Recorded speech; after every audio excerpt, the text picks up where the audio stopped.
31 जुलाई को हरियाणा के नूंह में हुई दो समुदायों के बीच हिंसा में 6 लोगों की मौत हो गई थी। कई लोग घायल हो गए थे।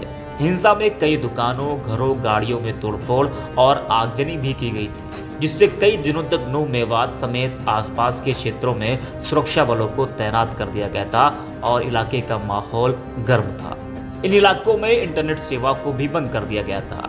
हिंसा की आग सिर्फ नूंह मेवात ही नहीं बल्कि गुरुग्राम समेत कई इलाकों तक पहुंच गई थी। गुरुग्राम में एक मस्जिद में आग लगा दी गई थी और इमाम की हत्या कर दी गई थी। बता दें कि ब्रजमंडल यात्रा पर हुए पथराव से माहौल खराब हो गया और दो समुदाय आमने सामने आ गए। ब्रजमंडल यात्रा भी अधूरी रह गई थी। अब उसी यात्रा को फिर से निकालने की तैयारी है। कहा जा रहा है कि अधूरी ब्रजमंडल यात्रा को फिर से निकाला जाएगा।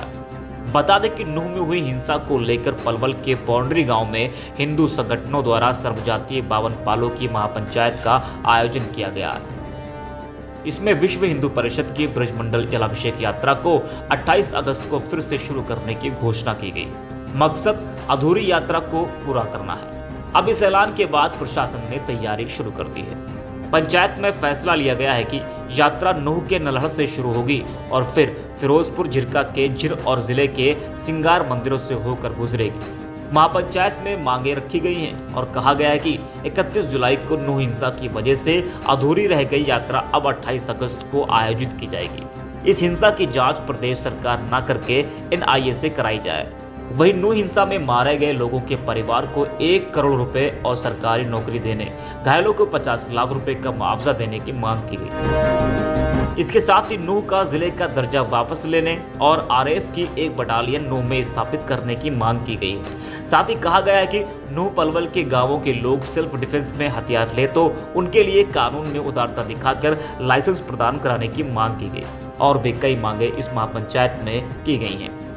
वहीं इस महापंचायत की सबसे अहम बात यह रही कि नूंह जिले में हिंसा को देखते हुए प्रशासन और पुलिस अधिकारियों द्वारा इलाके में कई प्रतिबंध लगाए गए थे और नफरती भाषण, भड़काऊ भाषण को लेकर चेतावनी भी दी गई थी।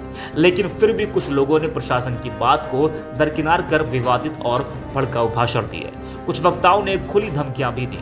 एक वक्ता ने कथित तौर पर कहा, अगर तुम उंगली उठाओगे तो हम तुम्हारे हाथ काट देंगे।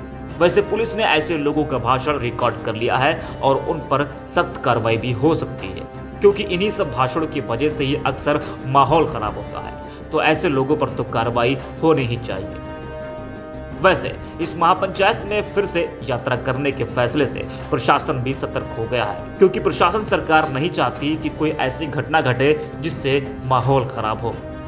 Output desk, apex news India.